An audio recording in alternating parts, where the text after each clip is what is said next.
solamente la palabra de Dios puede dar vida. Aunque usted crea que el hecho de asistir a una congregación le hace tener una buena relación con Dios, si usted está muerto en sus pecados, no importa lo que usted haga o lo que usted piense, seguirá muerto. Y una vez muera físicamente, estará excluido de la presencia de Dios. Así que es nuestra petición a Dios que le conceda la gracia de Él para que le ayude a entender su voz, su palabra. Vamos a continuar, hermanos, con el tema que se ha venido estudiando acerca de edificándonos según la actividad propia de cada uno. En Efesios capítulo 4, verso 16, vamos a volverlo a leer, donde estamos basando la meditación.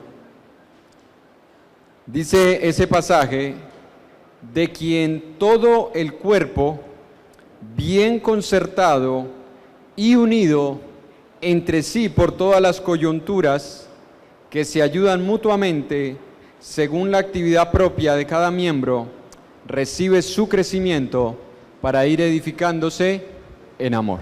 Así que vamos a orar para que sea Dios dirigiendo su palabra. Oremos. Soberano y eterno Señor, reconocemos tu grandeza y tu poder, tu gracia y tu misericordia, que no hay otro como tú, como lo acabábamos de cantar, Señor, ni en el cielo, ni en la tierra, ni en el mar. Y aunque el hombre ha inventado para sí muchos dioses, solamente existe tú, Señor. Gracias porque nos has hecho conscientes de tu existencia y nos has concedido tu gracia y tu misericordia para que pudiéramos oír tu voz aún estando muertos, y habiéndola obedecido, hemos recibido el perdón de nuestros pecados, la vida eterna, el sello del Espíritu Santo, y hemos sido añadidos a tu reino, Señor. Y es por eso, Padre, que deseamos conocer tu voluntad, para que así podamos contribuir y cooperar con la edificación de tu iglesia, Padre. Que pongamos en obra la actividad que nos has dado a cada uno de nosotros, porque para eso fuimos llamados, para reflejar, oh Dios, tu orden, tu poder y tu gloria al mundo, para que el mundo vea y crea, Señor, que somos más que un grupo de personas que se reúnen, que somos, Padre, la iglesia tuya, la iglesia por la cual Jesús vino y murió, y que por segunda vez aparecerá para llevarla consigo a la eternidad. Así que ayúdanos, Señor, a identificarnos con ese propósito y a manifestarlo en cada cosa que hacemos. Es nuestra petición a ti que dirijas tu palabra, Señor, que abran nuestros entendimientos, porque sólo así la podremos discernir espiritualmente. Todo lo pedimos en el nombre de Cristo Jesús. Amén. Como ven la diapositiva, hermanos, el tema que se está meditando hoy, vamos a estudiar algo que tiene que ver con esto que se inició en el mes de febrero. En ese pasaje, hermanos, que usted acabó de leer, usted podrá notar que él nos enseña que cuánto del cuerpo debe estar unido. Todo el cuerpo, hermano y hermana, si usted realmente siente en su corazón que usted forma parte del cuerpo, usted y yo estamos llamados a estar unidos. No puedo yo sentir, no puedo yo pensar que soy parte del cuerpo, pero que no necesito estar unido con el resto de los miembros.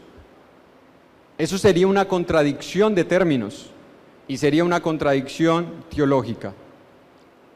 Ahora, es posible, porque de un polo podemos pasar al otro, es posible que lleguemos a creer que estamos perfectamente unidos. Es posible que en la mente de muchos de nosotros esté ese pensamiento: no, estamos unidos perfectamente. Pero gracias a Dios por su palabra, porque la única forma de saber que estamos perfectamente unidos, como lo dice la Escritura, es cuando nosotros comencemos a experimentar situaciones contrarias, diferencias, problemas, pruebas y tribulaciones. ahí nos vamos a dar cuenta cuánto estábamos unidos. Es en esos momentos donde yo me doy cuenta qué tan fuerte era la unidad que muchas veces yo profesaba con mis labios. Es cuando llegan esos momentos. Cuando hay un temblor y usted ve un edificio que comienza a agrietarse y que comienza a dilatarse entre pared y columna, usted se da cuenta que no estaba bien unido. Cuando un ladrillo se desprende del otro y comienza a abrirse una dilatación, usted se da cuenta que faltó unidad. Algo faltó allí. Porque el temblor lo único que hace es manifestar la debilidad de la unión con la cual se construyó el edificio. Eso es lo que hace. En muchas ocasiones, en nuestras vidas, en el hogar y en la iglesia, eso es lo que hacen las pruebas. Manifiestan cuánta unidad espiritual había entre nosotros. Ahora, ¿cuál es la naturaleza de nuestra unidad? Hermano Cristian, ¿cuál es la naturaleza de nuestra unidad? Porque debemos hacernos esa pregunta. ¿Cómo saber nosotros en qué o cómo debemos estar unidos? Y es muy importante, hermanos, que nosotros respondamos a esa pregunta, ya que podemos estar pensando algo muy diferente a lo que el Señor Jesús estaba pidiendo en su oración antes de partir de esta tierra y volver de donde había salido a los cielos. En esa oración que el Señor Jesús elevó en Juan capítulo 17, ¿usted recuerda la oración de Jesús? Cuando el Señor le pide a Dios que por favor sus discípulos estén unidos. Ahora, ¿en qué estaba pensando Jesús? Porque Él les dice a los discípulos, en Juan 17, 21, Él le dice a los discípulos que Él desea que todos ellos, en ese momento, y extiende esa oración a aquellos que habríamos de creer en Jesús por la predicación de estos hombres. En el 21 dice, para que todos sean uno, como tú, oh Padre, en mí y yo en ti, que también ellos sean uno como nosotros, en nosotros, para que el mundo crea que tú me enviaste, la gloria que me diste yo les he dado, para que sean uno, así como nosotros somos uno, yo en ellos y tú en mí, para que sean perfectos en unidad, para que el mundo conozca que tú me enviaste y que los has amado a ellos, como también a mí me has amado. Mire, la oración de Jesús no es una oración, hermanos, que nosotros simplemente podemos leer y quedarnos en la lectura, en la contemplación, como una oración poética, profunda, sino que debemos ver el trasfondo espiritual, teológico que Jesús está transmitiendo cuando Él está haciendo esta oración, horas antes de que fuera llevado preso, horas antes de que muriera por todos nosotros. ¿Cómo saber nosotros cómo estar unidos? ¿Cómo poder nosotros estar seguros que estamos trabajando o que estamos unidos en lo que Jesús estaba pensando el día en que hizo esta oración? Hay dos cosas, hermanos. Juan 17:3, Jesús enseña algo. Dice, y esta es la vida eterna, que te conozcan a ti, el único Dios verdadero, y a Jesucristo, a quien has enviado. Y Oseas, capítulo 6, versículo 3, tiene unas palabras muy similares a las que el Señor Jesús pronunció. Oseas, capítulo 6, versículo 3 dice, y conoceremos y proseguiremos en conocer a Jehová, como el alba está dispuesta a su salida, y vendrá a nosotros como la lluvia tardía y temprana a la tierra. Mire el pensamiento de Oseas, ¿cuál era? Conocer ¿a quién? A Jehová, al Dios de las Escrituras. Y Jesús le está diciendo al Padre que quiere que ellos sean uno, pero antecede esa oración diciéndoles a ellos que la forma en la que ellos podrían tener una buena relación con el Padre y con Jesús es a través de conocerlo. Entonces, hablar de unidad es lo mismo de hablar de comunión con Dios. Y hablar de tener comunión con Dios es única y exclusivamente a través de cuánto yo conozco al Dios a quien yo profeso seguir. Si yo desconozco al Dios al cual yo digo que sigo, entonces ¿a cuál Dios estoy siguiendo? Porque en mi mente pueden comenzar a formarse diferentes expectativas y pensamientos de quién es Dios. Jesús en una ocasión hizo preguntas y les dijo a los discípulos primero, bueno, ¿quién dice la gente que soy yo? Y unos decían una cosa, otros decían otra, un profeta, Elías, un gran hombre, pero ¿quiénes, o más bien a quiénes se les reveló quién era realmente Jesús? A sus discípulos y especialmente a Pedro. Y le dice, bienaventurado eres, Simón, hijo de Jonás, porque no te lo reveló carne ni sangre, sino mi Padre. Eso nos lleva a nosotros, hermanos, que la única forma de que nosotros podamos tener conocimiento verdadero de quién es Dios, es que Dios se revele a nosotros. Que es igual a tener una buena comunión con Dios y como resultado, unidad como iglesia del Señor. No hay otra manera. Yo puedo estar tratando de que tengamos una buena comunión, podemos estar haciendo muchas actividades que giren en torno a tener mejores relaciones, pero la única forma es que conozcamos a Dios. Si tú conoces a Dios, si yo conozco a Dios, y el Dios que tú conoces y el que yo conozco es el mismo Dios que los dos conocemos, vamos a tener unidad. El problema es que posiblemente tú tengas una idea formada de Dios, yo tengo otra idea formada de Dios, entonces ya no coincidimos. Ya no coincidimos. Y eso comienza desde casa. Cuando un hijo cree en Dios a su manera y los padres creen en Dios a su manera, comienzan a experimentarse dificultades. Más cuando hay hogares donde el padre y la madre a una iglesia, los hijos a otra iglesia, los nietos no quieren ir a ninguna de las dos iglesias. Porque si entre ellos que dicen que creen en Dios no tienen buena relación, ¿para qué voy a ir a un lugar donde no me van a transmitir buena relación? ¿En qué unidad estaba pensando Jesús cuando hizo esa oración? Bueno, podemos ver algo de esto en los pasajes que acabamos de leer en Juan 17, porque la unidad que debe manifestarse entre nosotros debe ser de cierta forma, escuche las palabras, hermano, no quiero que me malentienda, de cierta forma igual a la comunión que tiene el Padre, el Hijo y el Espíritu Santo, respetando obviamente las diferencias.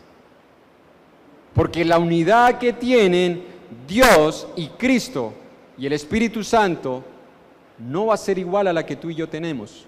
Y vamos a estar viendo eso a lo largo de hoy y posiblemente dentro de 15 días, porque creo que hoy no acabemos este tema. En el versículo 21, mire la unidad que Jesús transmite.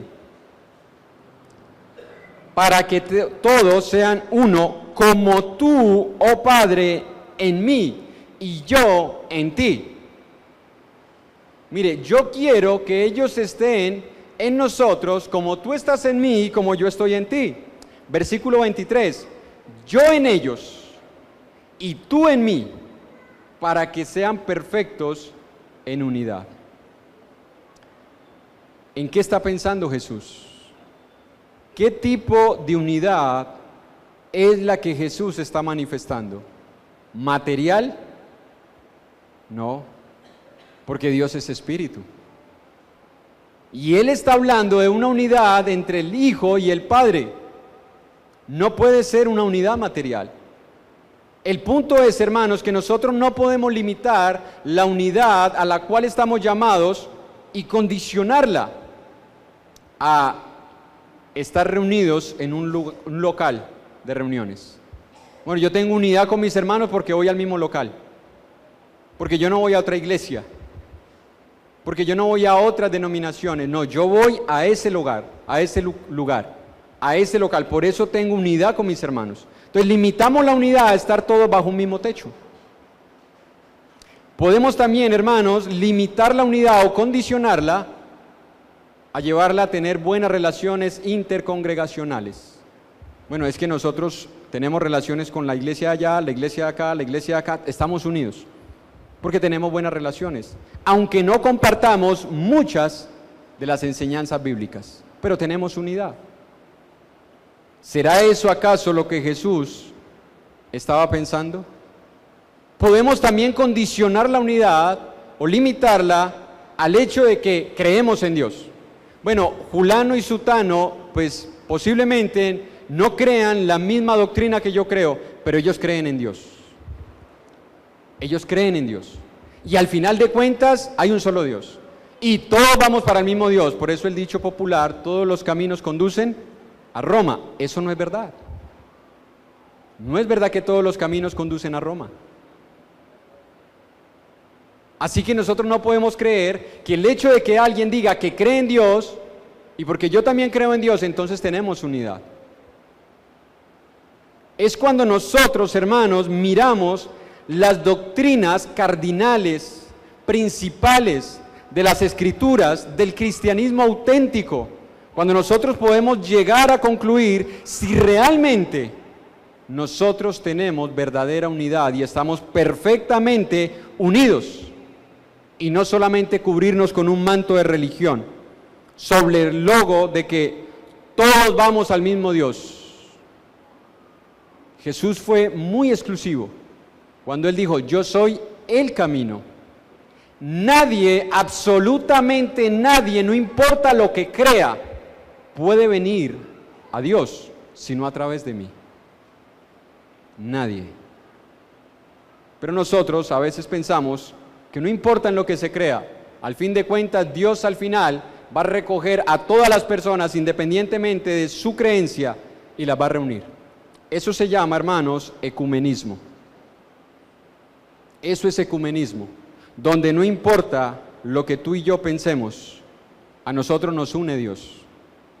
Y eso ha calado en los corazones de muchos hermanos. Eso ha calado en el corazón de las religiones, en donde ahora usted puede ver convenios entre musulmanes, judíos, protestantes, católicos. Y ya se reúnen y dicen, estamos unidos. Y sacan canciones donde aluden a la oración de Jesús que nos llamó a la unidad, cuando realmente no están unidos. Porque hay diferencias doctrinales que los separan, como diría el Señor, como diría Dios en el Antiguo Testamento, como son más altos los cielos que la tierra. Los separan doctrinas básicas de la Escritura y aún así dicen que están unidos. Una de las doctrinas, escuche, una, no estoy diciendo la única, porque a veces llegan a nuestros pensamientos, no, hay más, hay otras, sí, hay otras. Pero una de las doctrinas cardinales o principales del cristianismo es hablar acerca de la segunda persona de la deidad. Es decir, hablar acerca de Jesús o hablar acerca de la segunda persona de la Trinidad. ¿Cuál es esa doctrina? Bueno, que esa segunda persona de la deidad vino y tomó un cuerpo humano y se encarnó y habitó entre nosotros con todas las condiciones humanas con las cuales tú y yo vivimos en este mundo. Él tuvo que nacer como uno de nosotros, tuvo que aprender a decir mamá y a decir papá. Él tuvo que aprender a caminar, tuvo que aprender a ir al baño. Él tuvo que aprender a convivir con el dolor y con el sufrimiento. Él tuvo que aprender a convivir con la traición. Él tuvo que aprender a convivir con que personas lo excluyeran de sus relaciones.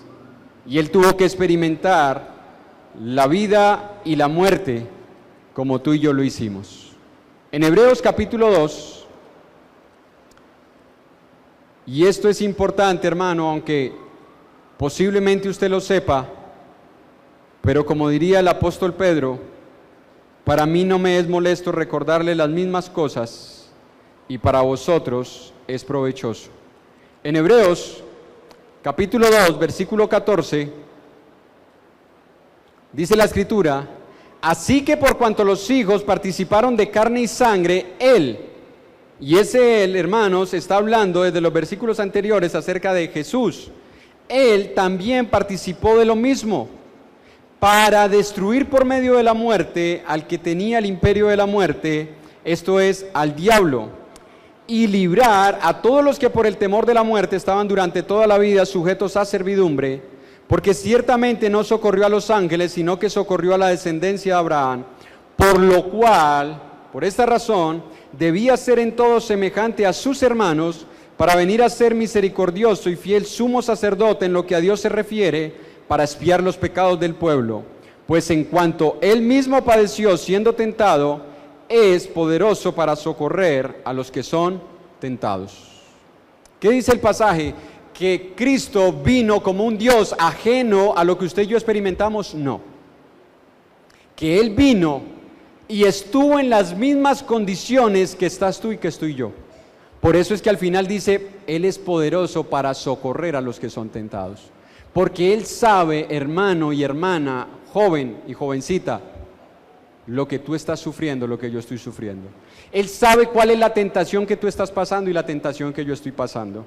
Él sabe si el diablo te está buscando y te está colocando delante de ti ocasiones para pecar, ocasiones para transgredir los mandamientos que Dios te ha dejado. Él lo sabe.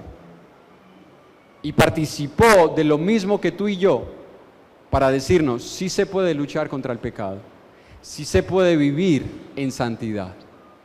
Pero no quedamos allí, porque también nosotros podemos ver cómo la iglesia, años después, aproximadamente el año 90, o antes del año 90, cuando el apóstol Juan escribe su segunda carta, segunda de Juan, versículo 6, no hay capítulo, es uno solo, segunda de Juan, versículos 6 al 11, mira lo que ya estaba pasando en la iglesia, y esta doctrina herética estaba ocasionando división dentro de la iglesia del Señor. ¿Cuál doctrina? Mírala. Y este es el amor, que andemos según sus mandamientos. Este es el mandamiento, que andéis en amor, como vosotros habéis oído desde el principio, porque muchos engañadores han salido por el mundo. Mire la enseñanza engañosa, que no confiesan que Jesucristo ha venido en carne. Quien esto hace es el engañador y el anticristo. Mirad por vosotros mismos para que no perdáis el fruto de vuestro trabajo, sino que recibáis el galardón completo. Cualquiera que se extravía y no persevera en la doctrina de Cristo no tiene a Dios. El que persevera en la doctrina de Cristo, ese sí tiene al Padre y al Hijo. Mira, ¿cuál era la doctrina que se estaba introduciendo en la iglesia que empezó a ocasionar división en la iglesia? Aquellos que decían, bueno, sí, nosotros sabemos que vino el Hijo de Dios, pero no en forma física. Él era como una aparición. Por eso es que pudo, en ocasiones, cuando lo iban a tirar por un peñasco en Jerusalén, pasar por en medio de ellos y nadie lo pudo tocar. Nadie pudo echarle mano, porque se teletransportó. Por eso es que Él pudo traspasar puertas una vez resucitado. Porque era una aparición, porque realmente no tenía un cuerpo físico. Entonces el apóstol Juan tiene que aclarar, no es así.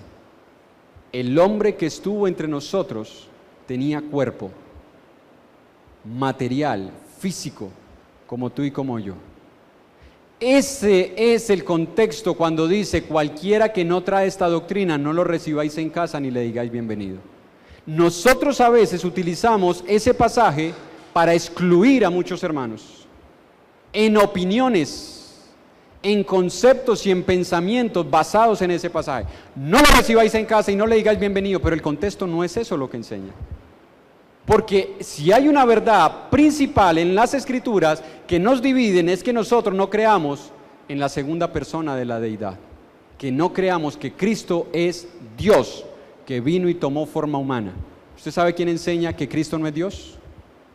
Es con ese tipo de personas que no se puede tener buenas relaciones. No lo recibáis en casa, no le digáis bienvenido. Ahora, no estoy diciendo que no le abra. La frase no le recibáis en casa es, no le hagas sentir que tú estás de acuerdo con lo que él piensa. no le digáis bienvenido, es decir, no le hagas sentir que no importa lo que él crea, de todas formas estamos bien. Porque la única forma de hacerle ver a esa persona que está equivocada es como teniendo una charla con ella a la luz de las Escrituras. No hay otra manera. Pero eso es lo que estaba penetrando en la iglesia, que no creían que Jesucristo era Dios, que había tomado forma humana y que había venido a habitar a este mundo. Es por esto, hermanos, basándonos en esta breve introducción, que vamos a ver la doctrina de Dios. Escuche, la doctrina de quién es Dios. Porque a veces nosotros decimos, yo creo en Dios, pero posiblemente no conozcamos a Dios. Eso es lo que le pasaba a los griegos, que colocaron por allá un altar que decía, al Dios no conocido. Y Pablo les dice, al que ustedes adoran sin conocer, yo les vengo a predicar. Bueno, no creo que yo sea Pablo, ni quiero llegar a transmitir ese pensamiento que sea Pablo, pero gracias a la enseñanza de Pablo, nosotros ahora podemos conocer quién es Dios. Y eso es lo que vamos a estar tratando de hacer hoy, y si Dios lo permite, dentro de 15 días, porque dentro de 8 tendremos la meditación para las familias.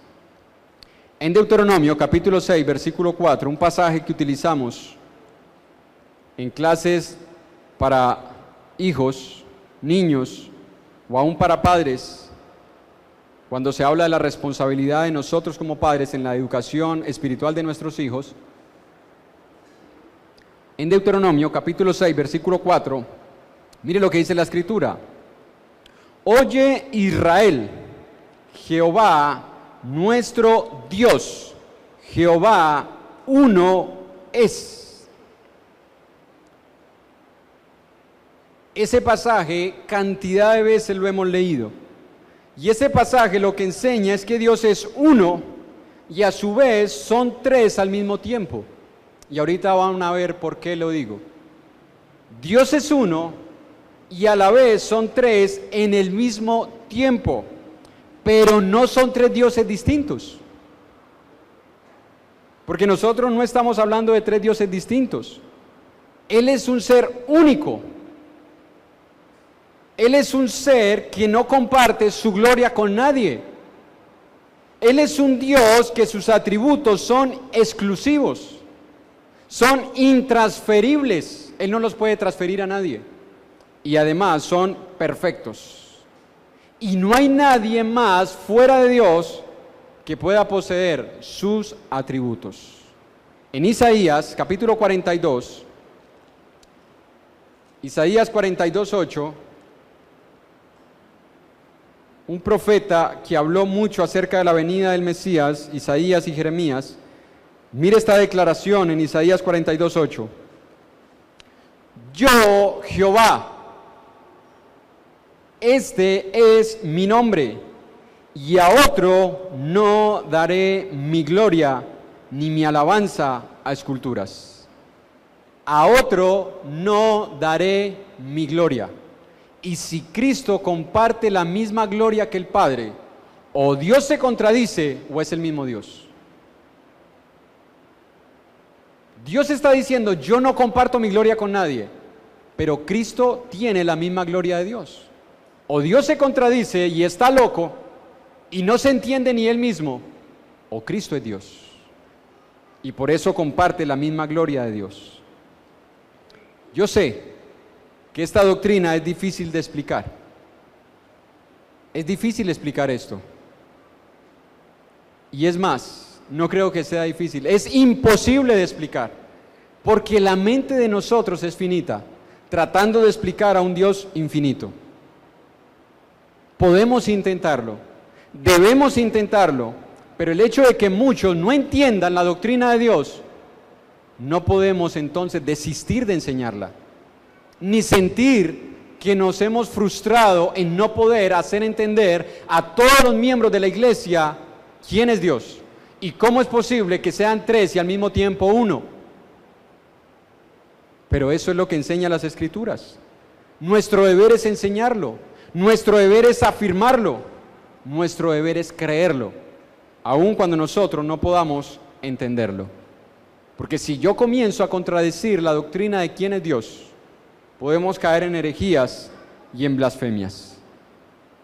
Dios es una sola esencia divina, pero que se comparte en tres personas distintas, que a la vez tienen el mismo poder, la misma eternidad, la misma sabiduría, la misma gloria, y escuche esto, la misma santidad.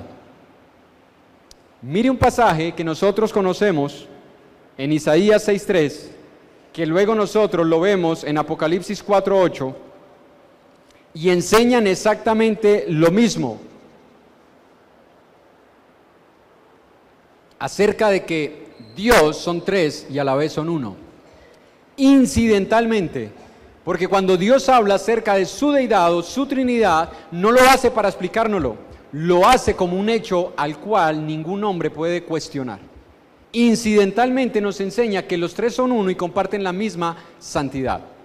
En Isaías 6:3 dice, y el uno al otro, eso desde el uno al otro, está hablando de los serafines, y el uno al otro daba voces diciendo, mire lo que dice ahí, santo, santo, santo,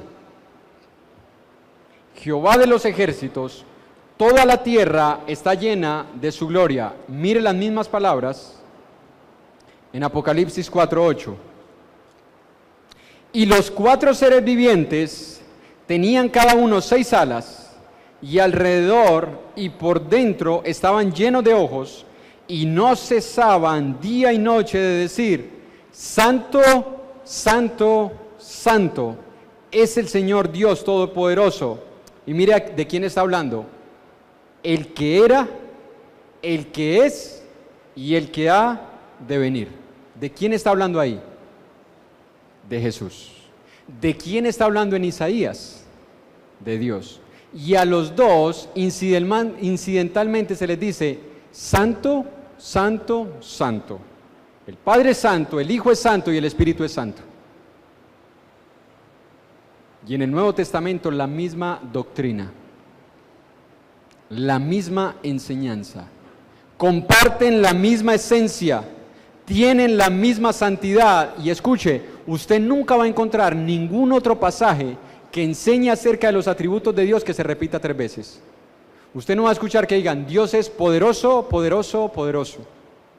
Dios es todo sabio, todo sabio, todo sabio. Dios es amor, amor, amor. Eso solamente en el himno, porque en la Biblia no está. El único atributo de Dios que se repite 3 veces en un solo versículo es este: Dios es santo, santo, santo, porque todo lo que tiene que ver con Dios es santo. Su palabra es santa, el Espíritu es santo, la iglesia es santa, nosotros se nos llama santos. A Jerusalén se le llamaba la ciudad santa, el lugar donde estaba ubicada se le llamaba el monte santo, y al pueblo de Israel se le llamaba el pueblo santo de Dios. Todo lo que tiene que ver con Dios tiene que ver con la santidad. Todo, hermanos. Así que usted y yo estamos llamados a vivir en santidad, y no solamente a vivir a la luz de yo creo en Dios y no importa lo que haga. En 2 Corintios capítulo 12 versículo 13, 2 Corintios capítulo 12 versículo 13, dice la Escritura, 13:14, perdón, 2 Corintios 13:14, dice, la gracia del Señor Jesucristo, vaya memorizando en su mente las personas que se mencionan allí, escuche, personas, la gracia de nuestro Señor Jesucristo, el amor de Dios y la comunión del Espíritu Santo sean con todos vosotros. ¿Cuántos encontró usted allí? 3. La gracia del Señor Jesús, el amor de Dios y la comunión del Espíritu Santo. Ya hemos visto que las Escrituras enseñan que para nosotros hay un solo Dios verdadero. La creencia del cristiano es monoteísta. ¿Qué significa la palabra monoteísmo? Mono viene de uno, teos viene de Dios. Nosotros creemos en un solo Dios. Nosotros no somos politeístas. ¿Qué es ser politeísta? Poli, muchos, teos, Dios. Nosotros no creemos en muchos dioses. La iglesia no cree en 3 dioses, cree en un Dios, que son 3 personas al mismo tiempo. En 1 Corintios 8:5,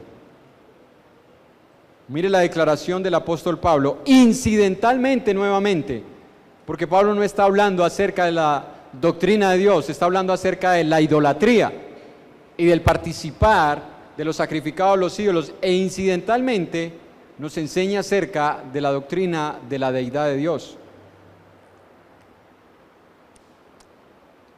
8, 5 y 6 dice las Escrituras: pues aunque haya algunos que se llamen dioses, sea en el cielo o en la tierra, como hay muchos dioses y muchos señores, para nosotros, sin embargo, solo hay un Dios. Escuche, el Padre. ¿Cuántos dioses hay?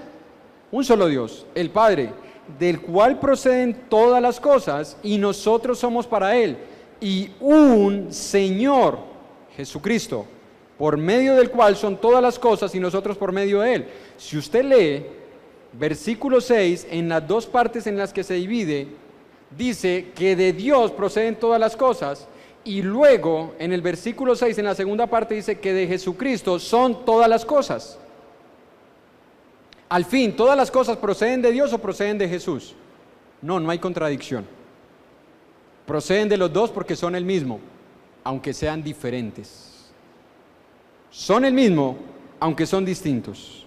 Y para nosotros, y espero que para usted lo sea, hermano y hermana, y no salga de aquí confundido, pensando que hay 3 dioses, sino que hay un solo Dios, el Padre, el Hijo y el Espíritu Santo, que coexisten en eternidad, en santidad y en gloria, con una unidad inquebrantable e inexplicable.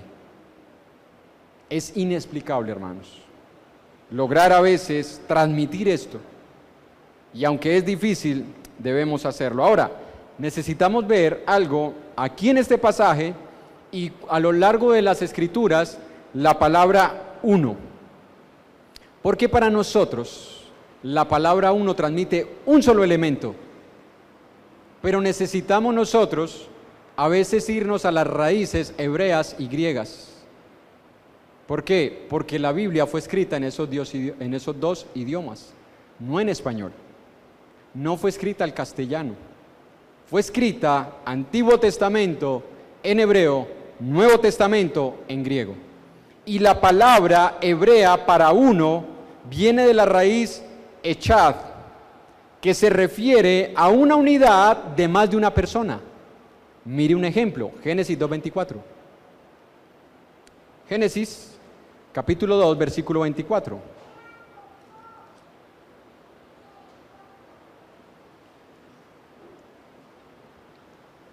Y luego lo vamos a ver en Esdras 3:1.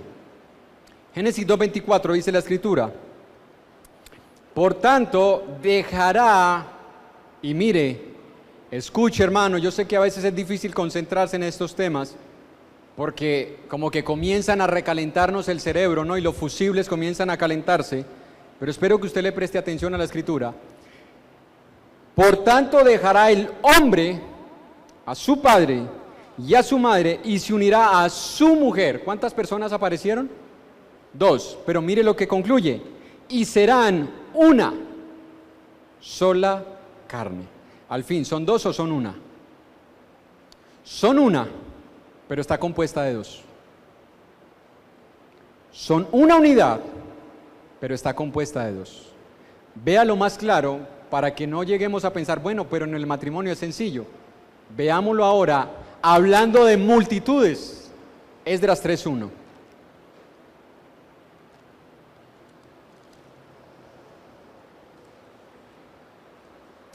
Cuando llegó el mes séptimo, y estando los hijos de Israel ya establecidos en las ciudades, se juntó el pueblo como un solo hombre en Jerusalén. Al fin, ¿cuántos eran? Cantidades, miles. Pero dice que se juntaron como un solo hombre. Entonces, cuando la palabra hebrea uno de la raíz hebrea echad, habla en este sentido, se está refiriendo a una unidad que involucra a más de una persona. Aunque Dios no trata de explicarnos eso. Eso es lo que nosotros tratamos de explicar. Dios no necesita explicarse, porque Dios no sufre de personalidad, de identidad de personalidad, como nosotros. A veces nosotros queremos que las personas tengan un buen concepto de nosotros y tratamos de explicarnos. Dios no sufre de eso. Dios sabe quién es Él. Dios sabe quién es Él y qué es Él. Nosotros sí necesitamos a veces mostrarnos, identificarnos, describirnos para que nos entiendan. Dios no. Por eso cada vez que se habla de la deidad, se habla incidentalmente y no como una enseñanza en la cual Dios está tratando de explicarnos a nosotros quién es Él y cómo existe. Ahora, eso lo vamos a estar viendo después en la otra clase con el Espíritu Santo y la unidad entre Dios y el Espíritu, y la unidad entre el Espíritu y Jesús, y la unidad que comparten ellos tres. En Isaías 43:10,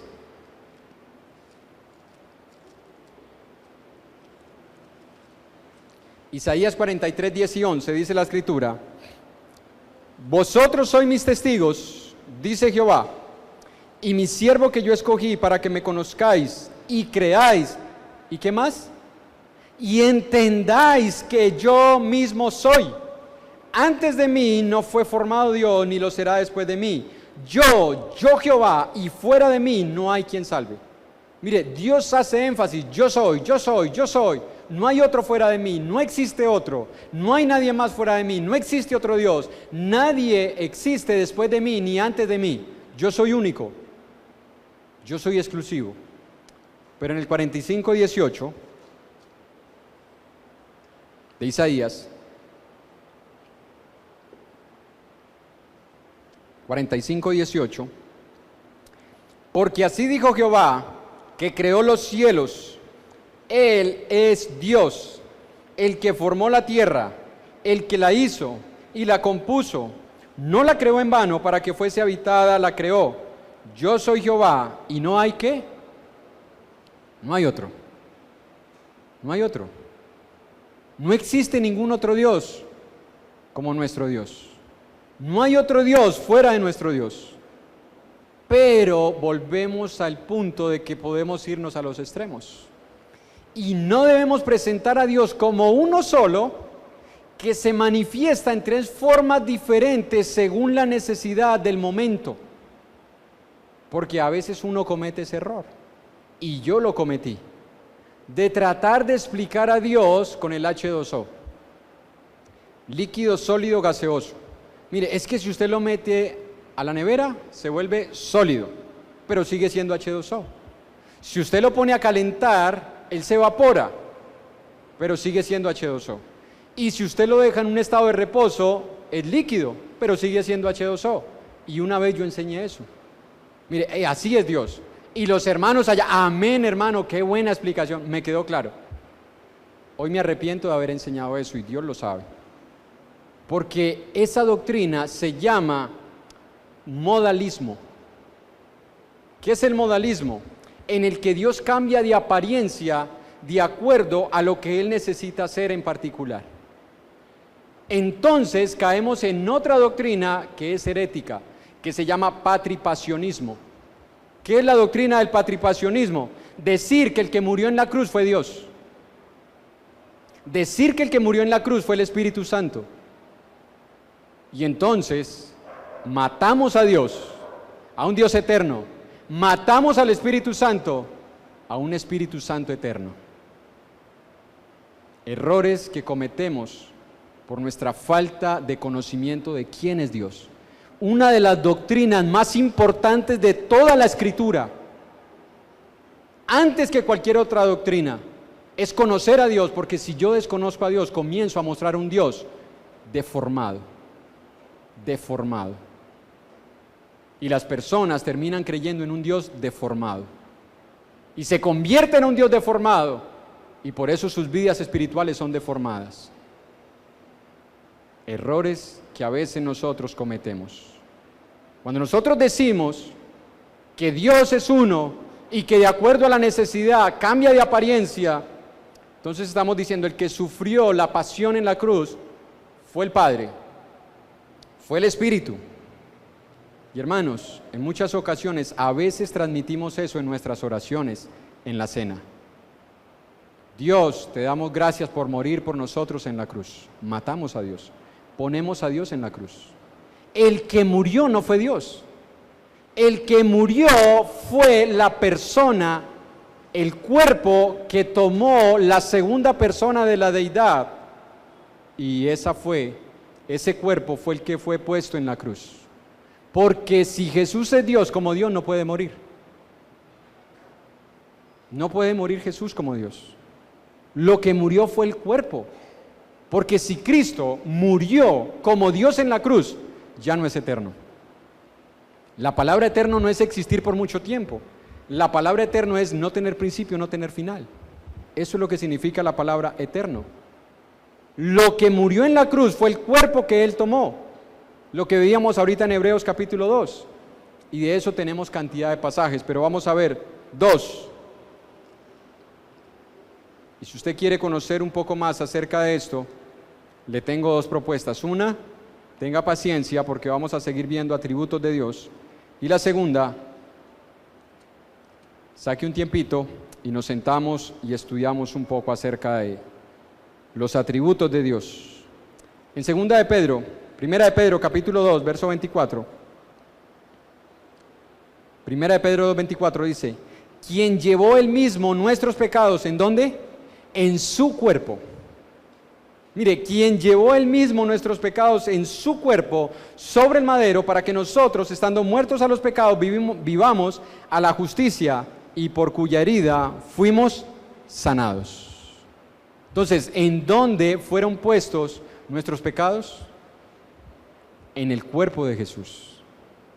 En el cuerpo que Él tomó cuando vino y se introdujo a esta dimensión material humana. Porque como Dios habitaba en una dimensión espiritual eterna, no material. Y Filipenses capítulo 2, versículos 5 al 8.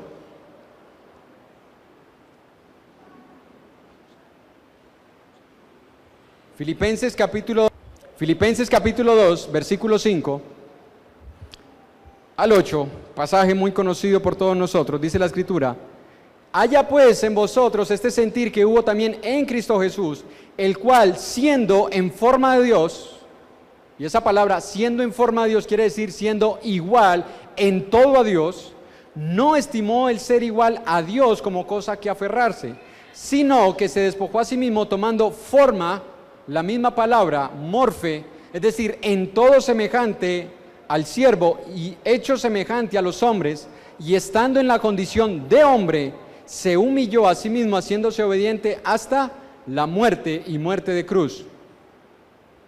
¿En qué condición experimentó la muerte Jesús? ¿En la condición de Dios o en la condición de hombre? Es en la condición de hombre. Nunca podía morir en la condición de Dios, porque nadie hubiera podido quitarle la vida. Este pasaje lo describe como Dios y en forma de Dios, y eso no lo podemos negar. Como tampoco podemos negar que tomó forma humana y un cuerpo humano, y en esa forma humana y en ese cuerpo humano murió en la cruz. Pero eso no nos puede llevar al otro extremo, a ver a Jesús como un simple hombre. Porque hay una religión que lo presentan como un gran hombre. Y aunque nos lo presentaran como Superman, seguiría siendo hombre. Aunque lo exaltaran y dijeran, no ha habido otro hombre como este hombre, es el hombre más perfecto, seguiría siendo hombre. El hombre que murió en la cruz era un ser especial. El hombre que murió en la cruz era la persona de Jesucristo, la segunda persona de la deidad que se encarnó entre nosotros. No era un Dios pequeño, como lo presentan ciertas religiones. No podía morir un Dios pequeño por nosotros. No podía morir un ángel por nosotros, como algunos lo presentan. No, es que Él es el arcángel Gabriel o Miguel. Miguel, Tampoco, por una sencilla razón. Los ángeles, los arcángeles, los serafines, los querubines y los ángeles, todos fueron creados por Dios. Ninguno de ellos tiene vida en sí mismo. Y el que moría debía ofrecer su vida. Y ninguno de ellos tiene vida en sí mismo. Todos recibieron la vida de parte de Dios. Jesús no recibió vida de parte de Dios. Jesús declaró: yo soy el camino, yo soy la verdad y yo soy la vida. No dice yo recibí vida, yo soy la vida. Por eso es que en la muerte de Jesús ocurrió algo que no ha ocurrido en la muerte de nadie: que la tierra tiemble, que se partan las piedras, que se abran los sepulcros y gente resucite, y que el velo sagrado que cubría el paso a la presencia de Dios en el templo judío se rasgara, no de abajo arriba. Si usted quiere rajar esta cortina, usted la va a rajar de aquí para allá. La cortina se rajó de arriba a abajo, porque el que cortó la cortina fue Dios, mostrando que el que moría en esa cruz ahora nos daba libertad de entrar a su presencia.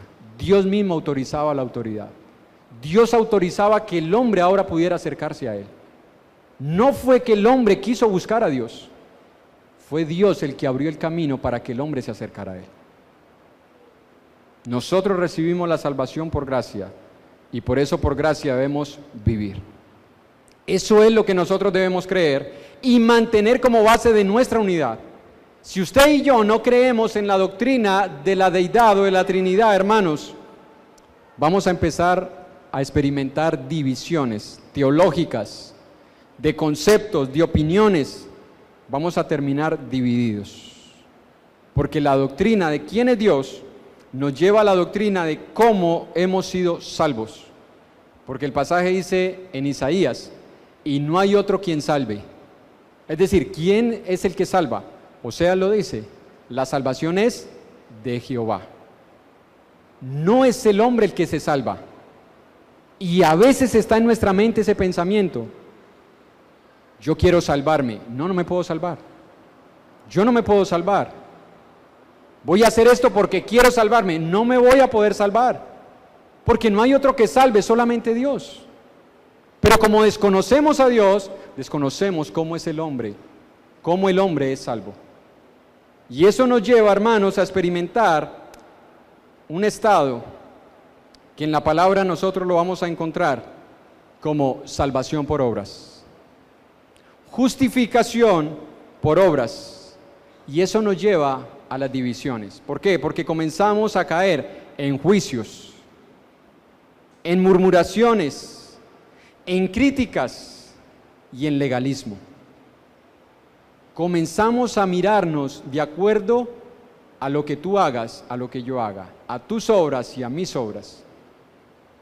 Y comenzamos a murmurar los unos de los otros. Y comenzamos a criticar la vida de aquellos que no son como yo. El problema es que yo siempre comparo a los demás con lo que yo hago. El día que yo me compare con Dios, no tendré razón para seguirme comparando con nadie, porque voy a terminar como un gusanito. Es fácil a veces comparar la vida espiritual de otro con mi vida espiritual, pero compararla con Dios, que es el verdadero modelo a seguir, es ahí donde ya no tenemos más herramientas para seguirnos comparando. Como resultado de esto, terminamos divididos entre los que viven en santidad, con los que nosotros decimos que no viven en santidad, con los que hacen obras para salvarse y con los que no hacen nada para salvarse. Y nos dividimos en grupos. Y entonces estamos aquí los que sí vamos a ir al cielo. Allá están los que quieren quedarse acá. Mire, por eso no hacen esto, por eso no hacen lo otro, por eso no hacen lo que yo hago. Eso es legalismo. Eso es salvación por obras. Pero vamos a ver que la Biblia nos enseña que tenemos más cosas que nos unen que aquellas que nos separan. En Efesios capítulo 4, unas hojitas atrás, versículo 1 al 3, Efesios 4, el 1 al 3, para ir terminando, dice: yo pues, preso en el Señor, les ruego que anden como es digno de la vocación con que fueron llamados, con toda humildad y mansedumbre, sopórtense con paciencia los unos a los otros en amor, Verso 3. Solícitos en guardar la unidad del Espíritu en el vínculo de la paz. Escucha, hermano, en este pasaje no se nos enseña por ningún lado que nosotros estamos llamados a crear una unidad, a formar una unidad. A nosotros se nos llama a guardar. La unidad ya está creada. La unidad ya está hecha. Porque la unidad viene de Dios.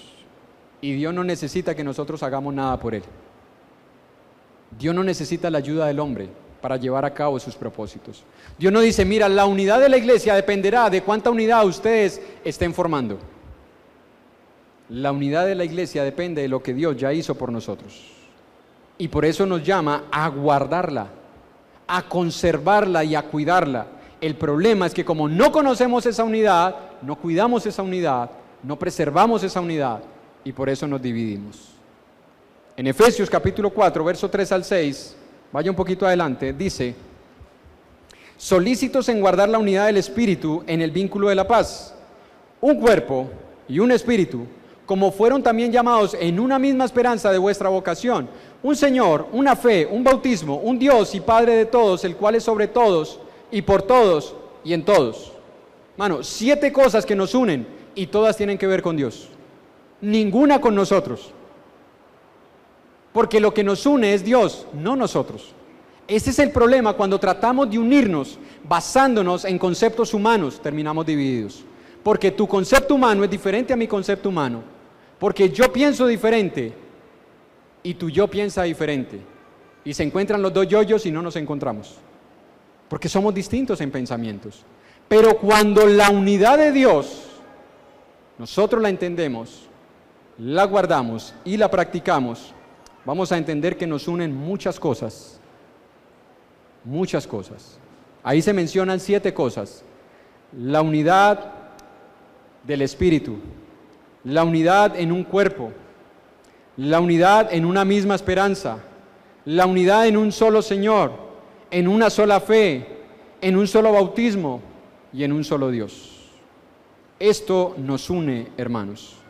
También nosotros podemos seguir leyendo pasajes que nos muestran que tenemos más cosas que nos unen que las que nos separan. Ahí mismo en Efesios capítulo 2, verso del 1 al 16. Yo sé que tal vez ustedes pensaban que íbamos a seguir 16, 17, 18 del capítulo 4, pero la Biblia tiene un orden. Y qué bueno que antes del 4 está el 3 y antes del 3 está el 2 y posiblemente después vamos a ver el 1, porque todo tiene una base. Entonces, capítulo 2, versículo 1 al 5 al 16, usted lo puede leer todo, dice: y Él nos dio vida cuando estábamos muertos. Mire lo que nos une: estábamos muertos en nuestros delitos y pecados, en los cuales anduvimos en otro tiempo, siguiendo la corriente de este mundo, conforme al príncipe de la potestad del aire, el espíritu que ahora opera en los hijos de desobediencia, entre los cuales también todos nosotros vivimos en otro tiempo en los deseos de nuestra carne, haciendo la voluntad de la carne y de los pensamientos, y éramos por naturaleza hijos de ira, lo mismo que los demás. Pero Dios, qué bonito ese pasaje, pero Dios, no dice pero el hombre, no dice pero el predicador, pero Dios, que es rico en misericordia por su gran amor con que nos amó, aun estando nosotros muertos en pecado, nos dio vida juntamente con Cristo.